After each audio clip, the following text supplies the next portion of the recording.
اعوذ باللہ من الشیطان الرجیم، بسم اللہ الرحمن الرحیم۔ کوئی بھی فیصلہ کرنے سے پہلے آپ کو پوری بات دوسرے کی سننی پڑے گی۔ تو آپ پہلے اپنی ہسٹری چیک کریں گے۔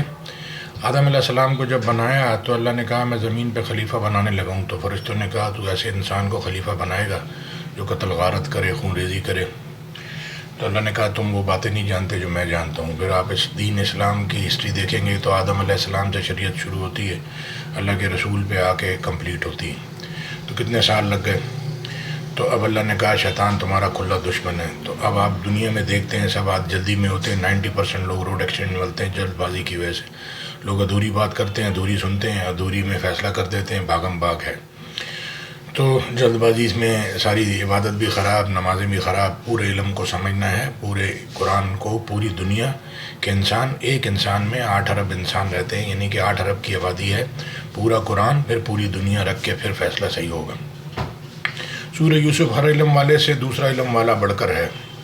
پھر اللہ کہتا ہے کیا زمانہ جاہلیت کی، سورہ مائدہ کی 50 نمبر کی آیت، کیا زمانہ جاہلیت کے حکم کے خواہش مند ہیں جو یقین رکھتے ہیں کہ ان کے لیے اللہ سے اچھا حکم کس کا ہے؟ اللہ پاک بات کر رہے ہیں صحیح انسان سے۔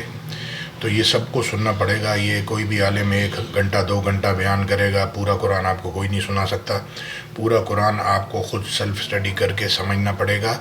ساری آیتوں پہ، سارے حکموں پہ بسم اللہ الرحمن الرحیم ہے، سوائے سورہ توبہ کے۔ سورہ توبہ پہ مشرکوں و منافقوں کا ذکر ہے، اور اللہ کے رسول کو فرمایا 70 بار بھی بخشش مانگو گے میں معاف نہیں کروں گا۔ تو آپ سے جب دلیل اللہ پوچھیں گے تو آپ کیا جواب دیں گے کہ غلطیوں کے کیسے جواب دیں گے؟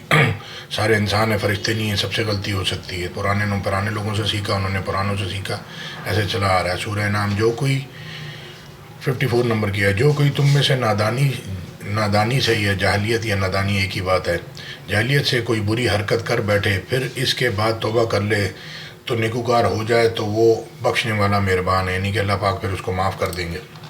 یہ زنا کی صورت نکالی ہے، زنا کی آیتیں نکالی ہیں۔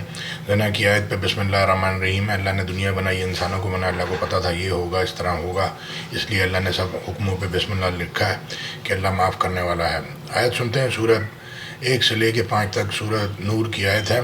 بدکاری کرنے والے عورت اور بدکاری کرنے والے مرد جب ان کی بدکاری ثابت ہو جائے، دونوں میں سے ہر ایک کو 100 درے مارو، اور اگر تم اللہ اور روز آخرت پر ایمان رکھتے ہو تو شرع اللہ کے حکم میں تمہیں ان پر ہرگز ترس نہ آئے، اور چاہیے کہ ان کی سزا کے وقت مسلمانوں کی ایک جماعت بھی موجود ہو۔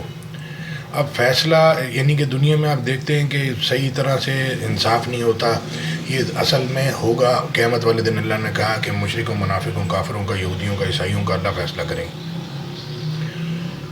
تو ایک جماعت موجود ہونی چاہیے۔ بدکار مرد تو بدکار، اللہ آگے سزا دے رہا خود ہی دنیا میں، کچھ دنیا میں، پھر باقی آخرت میں اگر معاف کر لے، توبہ کر لے گا تو اللہ اس کو معاف کر دے گا۔ بدکار مرد تو بدکار یا مشرک عورت کے سوا نکاح نہیں کرتا، اور بدکار عورت کو بھی بدکار یا مشرک مرد کے سوا کوئی نکاح میں نہیں لاتا، اور یہ یعنی بدکار عورت سے نکاح کرنا مومنوں پر حرام ہے۔ اور جو لوگ پرہیزگار عورتوں کو بدکاری کا عیب لگائیں اور اس پر 4 گواہ نہ لائیں تو ان کو 80 درے مارو، اور کبھی ان کی شہادت قبول نہ کرو، یہی بدکار ہیں۔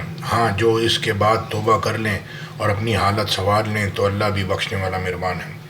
تو آخر تک آپ کو پڑھنا ہے، آخر میں اللہ کہہ رہا ہے میں معاف کر دوں گا، شرک کی معافی نہیں ہے۔ جزاک اللہ خیر، میں آیتیں ساتھ اٹیچ کر دوں گا، یہ خود سننا پڑے گا۔ یہ ایک آیت اور ایک یہ قرآن ایک حدیث پہ فیصلہ نہیں ہو سکتا۔ جزاک اللہ خیر۔